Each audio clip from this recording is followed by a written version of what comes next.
and welcome to the Good Girls Get Rich podcast. I'm Karen Yankovich, and as you can see, I'm in a new office now, so we're still messing a little bit with the background and the lights for my office, my studio, and the podcast background. But I think that we're getting there. And I'm really excited about today's show. I'm going to bring Deb Boulanger on in a minute, Deb and I, if you have not checked it out yet, are two of the panel of the weekly show we do, Entrepreneurs Unfiltered. So I get to talk to Deb a lot, more often than most of my entrepreneurial colleagues and friends. And we decided to do something different with this show. We're going to do a little bit of interviewing each other because we're always looking for new and innovative ways to put the kinds of topics and content in front of you that we think you might be looking for. So let me bring Deb on and tell you a little bit about Deb. And then, hey, Deb, how are you? Karen. So good to have you here. I feel like we do this a lot, but I can't believe I haven't had you on the show yet. So I'm excited to be here. Let me just tell everybody a little bit about you. Deb Boulanger is a former tech executive. She's the CEO of Life After Corporate and the founder of the Launch Lab for Women Entrepreneurs. Deb's dedicated herself to helping accomplished women transition from corporate careers to entrepreneurship, ensuring that they can replace their corporate salaries and achieve consistent six-figure revenue growth. Can you see why I feel like this is aligned with you all, right? With our audience, we're all about reigniting and rising up as we move into 2025 this year. So there's so many parallels to the work and the people that Deb and I serve. So Deb, thanks so much for being here. I'm so excited that we're doing this, Karen. I think it's so much fun rather than, a solo show or an interview that we can just have a conversation about how we're seeing this year unfold. Yeah. So before we get into talking about all that, why don't you tell everybody a little bit about Entrepreneurs Unfiltered and how they can, check us out there too. Absolutely. So every Tuesday at 2 p.m. Eastern time, Karen and I and two other of our great entrepreneurial friends, Jess Sato and Renee Hughes, get together on LinkedIn live for 30 minutes. It's like the View for entrepreneurs, where we take a topic and we share our views on that particular issue for entrepreneurs. And it's great fun, great laughs, storytelling, and the opportunity to hop on in comments and ask us questions. And it was our way of reinventing referrals.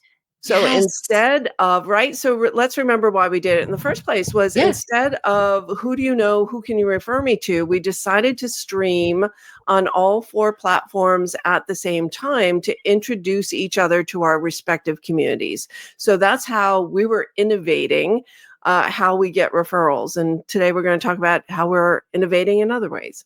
Yeah, I love that. And you guys, it's 2 p.m. Eastern every Tuesday. Put it on your calendar. Come join us on LinkedIn. If you go to Deb's LinkedIn, which if you don't know where that is, it'll be in the show notes.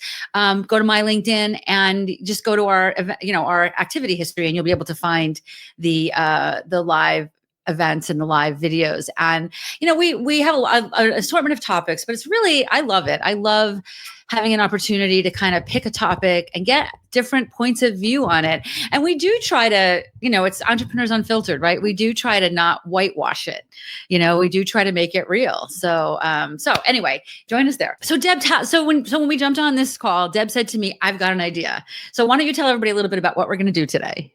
Yeah. So yesterday, off camera, after Entrepreneurs Unfiltered, we were talking about our respective podcasts. So I'm the host of Life After Corporate. Karen is, Good Girls Get Rich. Obviously, we're listening to it right now. And she said, I need to show up more fully on my own show. And I said the same thing, that it's easy to interview other people. What's harder is to come up with topics and do a solo show for 20 or 30 minutes. And so as I was getting ready for this interview today, I thought, oh, this could be so cool. What if Karen and I just interviewed each other? And then we could stream it on both of our podcasts so that, I don't know, it would just be different. It would be more fun. And we could both talk about things that we care about. Yeah. And, let me set the stage for this a little bit by saying that, my experience, and Deb, I think your experience is as well, and many other of my entrepreneurial friends have a similar experience in that what used to work in our business for lead generation, for filling our programs, for for getting high ticket clients, low ticket sales, whatever it is, what used to work simply didn't work in 2024 the way it did before. And it was baffling. And part of our conversation yesterday on Entrepreneurs Unfiltered was, like, at what point do you walk away from it? Like, so there's the mindset of like, no, keep going. People are listening. Just keep going. Just keep going. And then there's the thing where it's like, well, but if it's not working, maybe it's time to walk away and try something different. Right. So what are you changing as you move into this year, Deb? Yeah, so for last year, same thing. I had a system. I had coasted for 3 years on Yeah. the same marketing strategy, the same three offers in my portfolio. And things last year literally at one point came to a screeching halt. It's like people weren't buying in the same way that they were buying. I was getting tired of one of my programs that it felt like a heavy lift to, just create the new content all the time to keep those people engaged and informed. And they were my longest standing clients ever. And I realized that there was this resistance and skepticism on buying help with women who were in the market and struggling with their entrepreneurial ventures, yet they had invested in many things that didn't have a return. So there was a lack of trust eroded. Also, just from a very practical standpoint, people had less money to invest in support. And that had this whole trickle down effect, right? So if people aren't investing in support, those of us who are giving the support need to stop investing in the support that we're getting, and it affects all the way down the line. And a year before, in 2023, I had this idea, I had this intuitive hit that, oh, maybe it's time to launch a membership or, a lower ticket offer for people. And I resisted it because, Karen, we've been trained that you focus on high ticket offers, that you grow a business more quickly if you're selling a $20,000 offer than if you're selling a $200 offer or a $2,000 offer. So we resisted that. And I had met the founder of Mighty Networks, long story short, in October, decided to launch a membership program 2 months later in December. And it is giving me so much joy. I'm so excited about it. So it was an innovation in our business model because a membership is very different than one-on-one coaching, VIP days, or groups. Yep. Yeah, I am still resisting that. I haven't gotten all the way there yet, but I'm watching you very closely. So again, I've done that in the past, and I found again years ago, which it's not the same market, and I'm recognizing that it wasn't any easier to get somebody into a $200 a month program as it was to $1,000 a month program. It wasn't any, it was just the same amount of marketing effort went into them. And at the higher ticket, people were more invested. They were doing the work, they were getting it done. And that's what I wanted. I didn't want to be dragging people through the strategies. I wanted people to be anxiously, jumping in and actively working on the strategies we teach. So I hear that, but what I have done is reorganize our programs a little bit for 2025 with that in mind, right? We have a level, I do think too that what I'm seeing is that people want more of us, right? Mm-hmm. And I love that, right? I love one-on-ones with my clients. I love our group calls. I love meeting them in person. And at the same time, I've got to manage my own energy. Many of you guys know, I had a crazy Q4 in 2024, Yes. or at least the last month of that and the first month of 2025. And I practically had to step out of my business. So had my business been solely based on one-on-one work with me, it would have been a real problem, right? So I've got to manage the desire, my desire to work one-on-one with people and to be able to be interacting personally with them as often as possible with my own energy, right? And my own, what I'm able to do. So what we've done is we've reorganized our She's Linked Up programs. It used to be that She's Linked. And by the way, if this is the first time you're hearing this, please reach out to me because I'm happy to have a one-on-one conversation with you to explain what this looks like.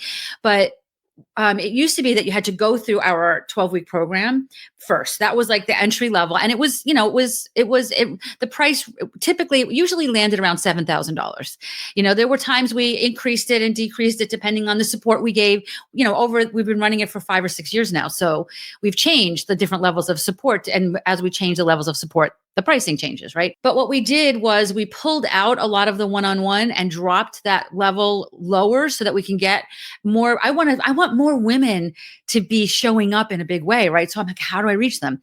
And at the same time, at the end of the 12 weeks, they had the opportunity to join our high level mastermind, or She's Linked Up Scale It Society. Well, what we're doing now is we're allowing people to go right into that. Instead of you still get that 12-week program, but instead of just getting the program, you actually get a full year with me, and so you get the program and you get the full year. So we've changed it up a little bit so that if you want more one-on-one support with me, you can do that from the get-go. If you want to just get a taste of it, you can get that too. And, obviously I still work with people one-on-one. If you want to work with me privately, then we have a level to do that as well. And we're looking at different ways to do this. So that's one of the things that's changing for me in 2025. The other thing that's changing for me, Deb, is I want to be face to face with people more. Yes. I want to be face to face with people more. And I'm not quite sure how to do that because the things that kind of took me out in the last few months aren't gone, right? So it's not as easy for me to get on a plane and spend a week in California as it might have been a year ago, at least at this moment in time. Maybe later in the year, I'll get back to that because I want to get back to that. But I think that, there's a market. People are craving that. People are craving that. I put that out to my community, my paid community the other day, and they jumped on it. They all want to get together in 2025 in person. So we're going to be working a lot more on that on a back end, right, with our existing clients, but also on the front end with maybe creating some really fun, high-level networking events for the women that we love to serve. Yeah, I love that. And that was also part of the impetus of launching the community, was having a built-in, number one, a built-in society that could gather together at any given point in time. Maybe they would even create their own local meetups, as well as maybe having an annual conference or an annual event, and also having it be a feeder for our other programs. Just like you, I had $7,000 offer. No one could work with me for under $7,000. And not everybody who wanted to have success as an entrepreneur had that amount of free capital. And we all hear, it's never about the money. It's not ever really all about the money, but it is about the money sometimes. Right. And right. So that's why we launched the community.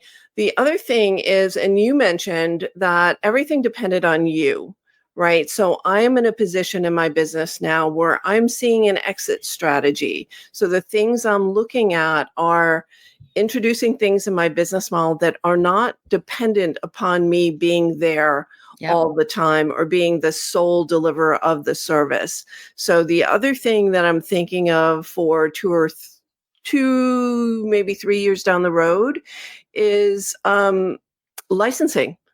How do I package my content? Yeah, I just had a conversation with someone yesterday who's an expert in licensing. And it's something where, we've built this stuff up. So just like you, I launched the Launch Lab 6 years ago. And it was designed to help women who are leaving corporate figure out how to launch a business, to test their ideas, test their offers, figure out who their ideal client is, package, price, message their services. And that's something that could be streamlined. It could be taught by other people. It could be taught in many, many different scenarios. So now I'm thinking, especially too, with the advent of AI and all of these tools where you can repurpose your slides, repurpose content, people can do voiceovers.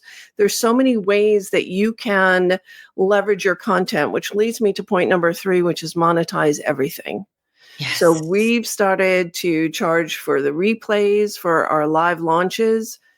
At the end of last year, I said, I've had it with 3-day launches or 5-day launches. I'm bringing them back because they are so effective, but we do sell the recordings. And if you think about everything that you've created in the last 6, 7, 8, 10 years, there's so much you could be monetizing that would be of value to other people. That's awesome. That's awesome. I love that. Can we dive back a little bit though to licensing? Tell me what licensing looks like. So are you saying, because I've got a similar thing in mind, but I don't really think of it as licensing, but maybe I should. I think of it like like I can certify people Yeah. as a LinkedIn and PR VA, for example. Right. I can have Mhm. a LinkedIn and PR VA certification program. Or so there's different ways that we can do this. Tell me what licensing, when you think licensing, how do you describe it? Well, first of all, I'm very new to it, so I'm still wrapping my Yeah, I head heard around yesterday it. you started doing it. So I get it. Yeah, so I'm just wrapping my head around Right, it. right, right. Number one could be the model that you just mentioned, that you teach other people how to deliver your content, you give them all the assets, you certify them, they pay an annual license to do it. And when you're teaching other people in your category how to do it, you might get $20,000 a year for that individual to license your IP and deliver it in their way. And there's many different ways. They can deliver it themselves. It could be a white label, or it could just be a package of your content that people resell and they tack on to their programs and they charge for it. Or you could sell it to an organization that has a lot of different offerings, that has your ideal client audience, and they kind of like purchase it as part of their value proposition. So I'm Yeah. just exploring. So right now I'm just thinking about it. I don't even have time to wrap my head around it till at least August. So I think for now I want to do some thinking about it. I want to talk to some people who I think would be excellent partners in this new initiative. But I am thinking about a profitable exit in 5 years. So that has caused me to think very, very differently about my business model that was heavily dependent upon me doing all the mentorship and advisory. And I've even gone through the process of bringing someone else on who was a former client to deliver. And that worked out really well, but it still required my time. And it's almost like building a consultancy where you have bench talent and your profits are reduced because you're now paying someone else to deliver the Right. content. So when Right. you look at profitability and what's most scalable, I think licensing is an interesting model. Yeah, yeah. That's interesting. So there's two directions I want to go from that. One, tying back to your, I want a profitable exit in 5 years. I'm signing up for that too. I am not getting any younger, and I don't know what that looks like yet. And I Mhm, will say maybe I won't want to exit in 5 years, but I want to be building it so that I can if I choose to. Right. mhm, One of the things that I think I've slacked on in the last couple of years, or I know that I've slacked on, that I think is going to impact that negatively, which is, so this is the year that that's going to change, is building my email list. mhm. I need to put a real effort into building my email list. And if that means ads, it's going to be ads, whatever it's going to be. For me, it's going to be a lot of visibility as well, being interviewed on other people's shows, getting in front of other people's audiences, doing more speaking. But I've got a commitment for 2025. Now it's January 2025, you guys. Let's hope we'll see. If you're listening to this in October, reach out to me. Let's see if I actually did this. But I've got a commitment for 2025 to create a new lead magnet a month. Every month, create a Wow, new lead that's magnet. ambitious. And I know. Well, you know what? It's not that I have a lot of this stuff already. Do you know what I Yeah. mean? So it's really less about the creating of it and more about that's the marketing. So instead of doing live launches like you were talking about doing, this is the marketing that I want to be bringing. I want to be doing that, because I think that there's a lot of sub content that I can bring to my audience that I don't bring to the public. I only bring to the people inside my audience, right? So, Mhm. so for example, we've got, if you have not yet gotten it, or what we're doing for January is kind of just re-energizing our quiz. We've got a what's your marketing style quiz. So if you go to linkedinquiz.com, you can take the what's your marketing style quiz. And what it does is gives people a sense of who I am and what I do. I think it's really valuable. I spent a ton of time on it, and it's got like right brain, left brain stuff in there, right? There's lots of strategy based on your answers, but also some energetic stuff, right? We've got visualizations for each style and a couple of other fun things. And for February, we're just going really hardcore, not hardcore, but really like simple lead magnet with a checklist, right? A LinkedIn and PR checklist, right? And that'll be coming out in February. And I've got a list here, and I thought of one thing. I was supposed to do a talk recently that I didn't do. I ended up having to reschedule, but I really loved the talk topic. So I'm like, all right, so maybe I'll record that and we'll do, that'll be another lead magnet. So that's one of the things that I'm going to be doing, because I think the size of your email list definitely impacts your profitability. Not your profitability. It impacts your valuation. It impacts your valuation. Right. And I Yeah, for think sure. too, if we do, and it's not just about having the numbers, right? The Mhm. goal is to have a lead magnet that leads to people joining your programs. right? And things Yeah, like that. and So, engagement. I mean, that's right. what people are paying for is engagement. I agree with the email list. And I had basically abandoned my email list last year. There was just so much going on. I had a content manager for a while, then I let her go. I didn't have anyone, then I took it back on. And thank God for AI and using AI well. So Hmm. we now mail to our mailing list twice a week, and Hmm. it's nurture. It's nurture Right. emails. Not everything is promo, but I love that idea of a challenge of a new lead magnet every single month. And I agree that growing your list. So we have a team of people, and Karen, you may have an opinion on this. We hired a team of people who use technology along with Sales Navigator to uh, create a lot of new connections for us on Hmm. LinkedIn. In fact, Hmm. LinkedIn flagged me a couple of weeks ago and said, are you using technology? Do you agree to our rules? And I said, yes, of course I agree to your rules. So we're cooling off on that. Last year I had someone who was a human who was reaching out to people using Sales Navigator, making those new connections. And but the slow process was taking those connections and converting them to the email list. And so I think, that is the holy grail. If you can have tens of thousands of connections on LinkedIn, but if they're not on your email list, you really Right. don't own them, Well, I and mean, and they're look what just not happened in adding value. January. TikTok closed its doors for a day, Yeah, right? yeah. So, it was another eye opener that we don't own any of these sites. But here's Yeah. the other thing I think, Deb, I'm looking forward to with this lead magnet a month challenge that I've challenged myself with. I think it will also re-engage my existing email list because I'm hoping they're going to be interested in these things. Right now they're getting, they get an email about the podcast every week and lots of people open and listen to that, which I'm grateful for. But I'm excited that I'm going to be able to provide more content to the people on my email list without them having to like bite-sized content, right? Not Yeah. like, spend a week with me kind of content. So we'll see. Like, again, it's all about trying different things. But for me, it feels also a little bit like going back to basics. Hmm. And I think that's a big part of what I'm doing. I think, my background and yours as well is corporate. Hmm. It was human to human marketing and somehow I feel like in the last 10 years, I let myself get into this digital marketing, I don't know, like whirlwind, right? And it was served Yeah. me very well, right? I'm not complaining about that at all, but it's not working the way it used to work anymore. So for Yeah. me, I'm going back to basics. Yeah, it stopped working for everybody. It stopped Yeah. working for the really, really big digital marketing Right. gurus too. Right. So, it's like the world shifted last year. So I love that. And just another plug for memberships. What I get to do in the membership is because I have so much content, I can drip content to them Yes. that they need, that they've never been exposed to, that adds value so that I am a little bit more omnipresent in that community without actually having to be there. So we have like 10-day challenges. We have those 5-day master classes. I always change them up. So we probably have 4 or 5 different 5 session programs that we can drip out over the Right. course of the year. And also, taking a piece out of your program. So I teach about outsmarting self-sabotage in the Launch Lab. So we're teaching how to outsmart self-sabotage in the community today. So I think if you're a more established entrepreneur, looking at your portfolio of marketing assets and monetizing what you already have that's still relevant is, so I'm summarizing, I always do this. Mhm. Um, and then what Karen said, looking at what the market needs right now and creating something of value that they're willing to invest their email address in order to have access to. Yeah. Awesome. Awesome. So what else? What else, Deb? What is there anything that's kind of making you cringe a little bit, like outside of your comfort zone, like things that because it sounds like you're really got in the groove with all the things we've talked about so far.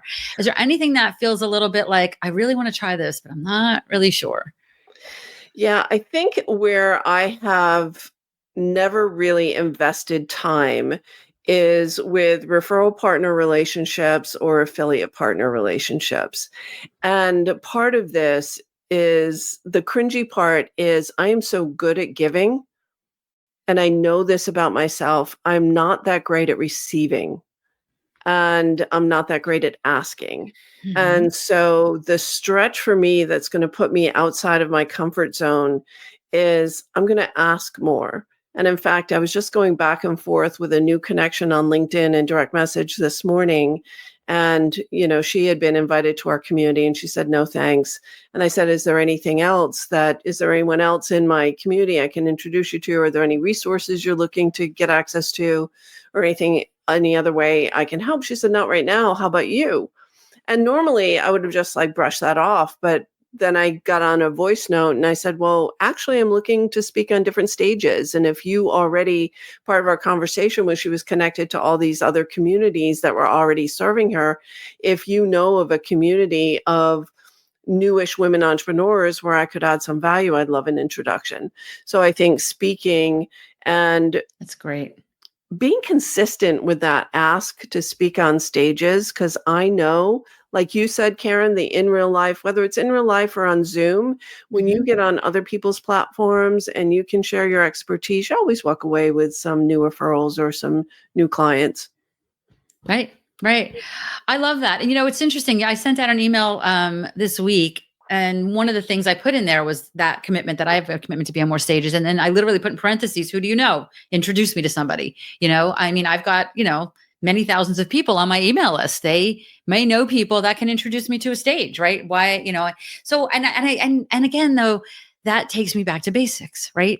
These are the back to basics things that I somehow got away from, I can hire people to help me get on stages and I can do all these things, but I have this community, I have this network, and that's where I really want to spend my time this year, is really nurturing the people I have and building that network, and maximizing it, and also providing whatever value, I can provide.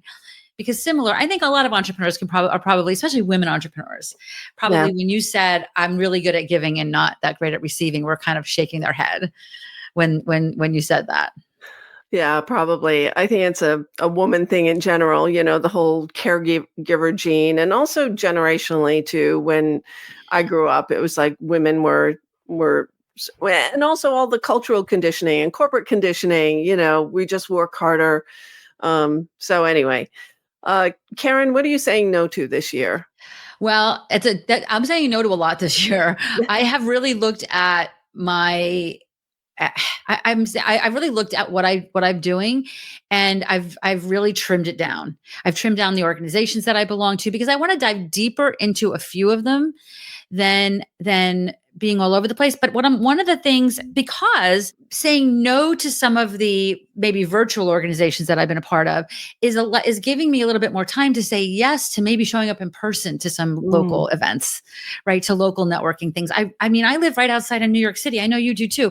I can probably find an amazing event a week to go to, right? And I think in this current climate, I think that's better for me and for my business and for the way that I work with people to be doing that. So I'm trying to say no to a lot of the things that were on my to-do list, so that it made space on my calendar for those kind of things. A funny thing is, my assistant, there's something we need to meet and get together about, and she said to me yesterday, is your calendar really completely free on Thursday? Like, she was booking herself. She was looking at my calendar to put herself on. I'm like, it is. Can you believe that? Oh but my God. I know, right? I'm truly working on getting all of the things on my calendar that don't serve me, don't serve this purpose that we've been talking about here today. Yeah. Last year I had Fridays that were my CEO days, which was really special. And then when I took content back on again, I had to open up those days. I'm saying no to coffee chats. So I've always said no to coffee chats, but it's a hard no right now. So when we first engaged this LinkedIn strategy firm, they were booking people on my calendar, and they were absolutely ice cold calls. And I'm thinking, I'm well aware. oh, Sorry. yes. And then, then and no disrespect, but I'm having conversations with people who have been entrepreneurs for a hot minute, and they're trying to collaborate with me and share connections and opportunities. Right. And so that's a hard no. So the strategy needs to shift and change, because she ain't got time for that. And so then using marketing. So to your original point, Karen, how can we use our marketing to really warm up our audience and get people off of LinkedIn into rooms. So I love conversations. I love even Zoom rooms in person. Yeah, you have to join our Luminary Entrepreneur Network in New York City. We are navigating the messy middle together. So it's people like us and you can come in, you can share with that community. I know we've talked about this before and I haven't done it. Yeah. And Ruchi Pinniger, and Ruchi is one of my co-leaders in that community. And we're going to link to her show. She's been on the show.